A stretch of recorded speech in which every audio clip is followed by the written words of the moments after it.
Hello everyone and welcome to the next installment of HP Boarding board game playthroughs. Today I will be taking a look at, both taking a look at and playing Ignacy Trzewiczek's Robinson Crusoe Adventures on the Cursed Island. I have been looking forward to playing this game and I have not actually been able to find it. It's been sold out in Sweden for a long time. So finally, as you can see down here, finally the Z-Man games, the copies from Z-Man games actually found their way to Sweden, and I have been able to purchase one of them and play it and enjoy it. This is a game, you could say that this is a survival game on a tropical island. This is pretty much close to a survival horror game on a tropical island, I would like to think, because this island is ruthless. If you think that this is a paradise-like island, you are sorely mistaken, because this island is out to get you. It's dangerous and it will do whatever it takes to make you fail, to make you hate life, and I just love it. This game is really difficult, and the good part is the difficulty does not come from the rules. It's not a difficult game to understand or comprehend, even though first reading the rules you might think that this game is kind of complicated, but I promise you this is not as complicated as it looks. Once you have played through one of the scenarios once, you would probably understand every rule in the game. You could still make some mistakes and such, but you will understand the flow of the game, and that is what is important. You can improve your rules and reading of the rules as you go along, but as long as you can follow the gameplay and you understand the flow of the game, this should not be a problem. Okay, so here we have a brief look at the set game. This is a game that is set to be played. This is sadly not the game that I will be playing, because I kind of lost my intro and I have to re-record this. But as you can see here, the board does look kind of complex, but don't despair. This is a fairly simple game to comprehend, like I talked about a little bit earlier. We have here the island section of the game, then we have different we have the threat track down here, and then different adventure decks here, and over here we have the inventions or the items that you can build to help you survive this horrible island that will do anything to try to kill you or try to make you fail in your quest to complete the various scenarios that you will be playing. You also have some shelter tracks up here, some roof levels and such that you can build to keep yourself sheltered from the weather, which is apparently the weather on this island is terrible. It's horrifying. I don't understand it, but apparently it is. The island from Lost has nothing on this island. This island would gobble up that island without even blinking. So yeah, the board is very well laid out, and once you have learned what different icons and what different symbols mean, it's really easy to follow through and find where you need to be on the board to complete different phases of a turn. So initially I was gonna go through the entire setup and actually go through the entire board, showing everything and talking in detail about different phases, about different places of the board, about different items, adventure decks and such. But then I realized that this is very difficult to do without making it sound like this is immensely complex, which I don't think this game is. So I could not do this justice. I really tried. I tried for several hours to actually make something that was useful for people that haven't been playing this game, but I couldn't actually record anything that I was pleased with. So instead I would like to point you to some other people that have managed to do this admirably, and the best one I think is Ricky Royale. So just search for Ricky Royale Robinson Crusoe and you will find a wonderful board gaming channel, and you will find a wonderful introduction to this game where he goes through the entire board. He explains everything in detail, and he's very clear, and the game comes alive actually for you, so you can if you are curious about what everything means and what everything is supposed to be, take a look at his channel. Also, there is the Lonesome Gamer, which has done another wonderful playthrough of this game. He played a different scenario. Both the Ricky Royale series and this series will be about the first scenario, which is the Castaway scenario, which is the scenario that made me buy the game. I actually wanted to play the Castaways scenario, since I've always been fascinated with survival on a tropical island. So of course I was gonna play that scenario first. First I thought that I would play all of the scenarios and then maybe choose one of my favorite ones to record, but after just playing this game twice, I decided that I will probably make this a video series where I go through each and every one of the scenarios of the core game, and there is actually an expansion coming up soon. So if I can get my hands on that, I will try to go through the different scenarios for the expansion as well.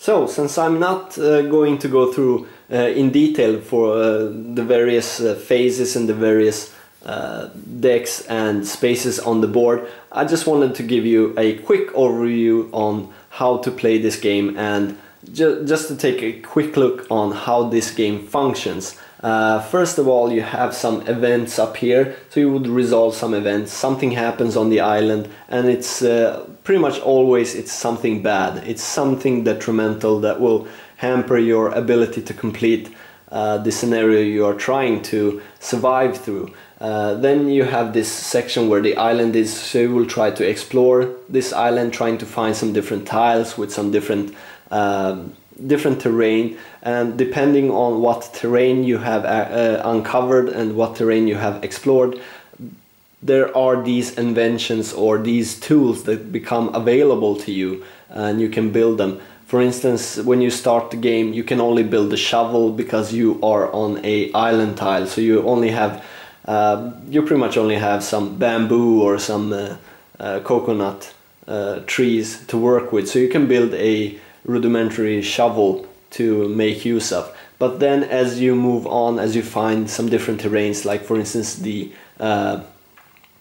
plains or the hills or the mountain type of terrains, you get access to different items. If you find the mountain terrain, you can build a knife, but because it's assumed that you found maybe some flintstone or some other stone that you can work with and that you can shape into the form of a blade, and you can make a knife.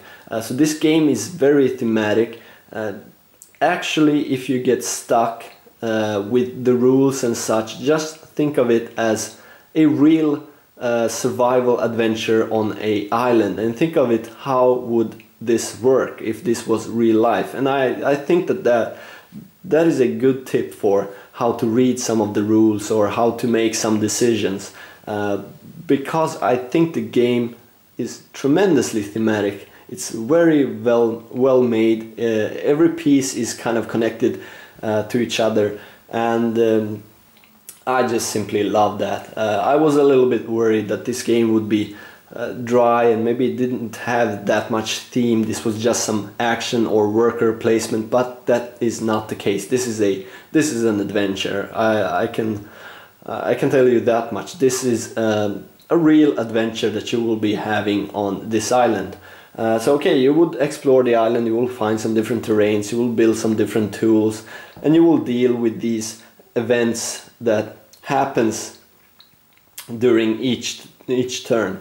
And on top of that, you are trying to survive. You're trying to build yourself a shelter. You're trying to build maybe build some weapons to go hunt different animals that exist on this island.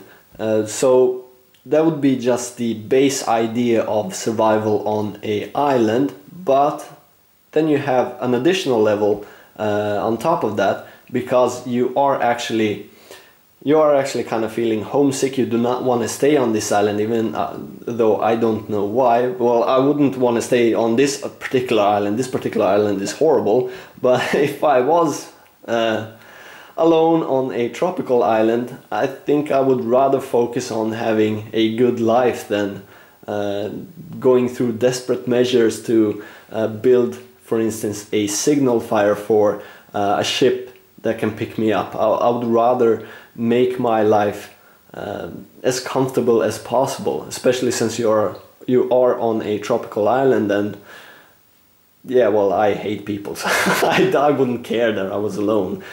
But yeah, that is the basic idea.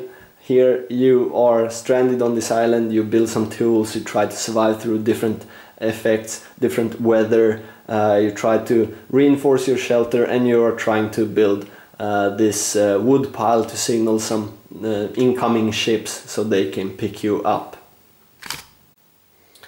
Okay, so that was just a quick introduction to the game in particular, just a quick overview and a quick discussion about what this game is about, and a little bit about how you play the game. I think this game is much easier explained if you watch someone play it than it is for someone to go through different phases or different parts of the game.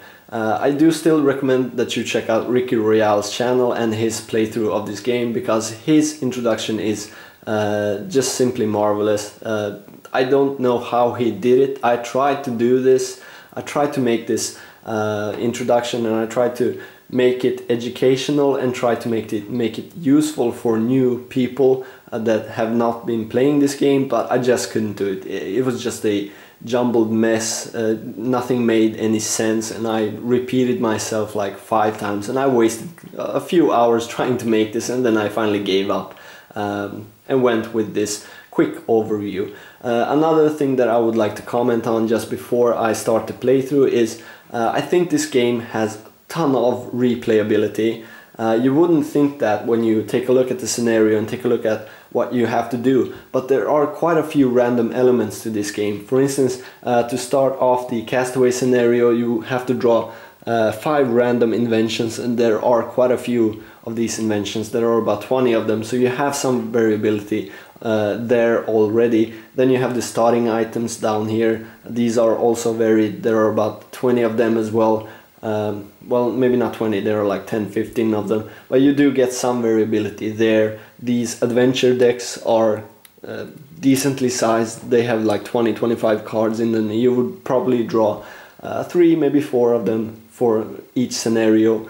And then you have the event deck up here, which is comprised of 12 events, and this is the rest of the events. So there are quite a few events to choose from. Each playthrough will be unique.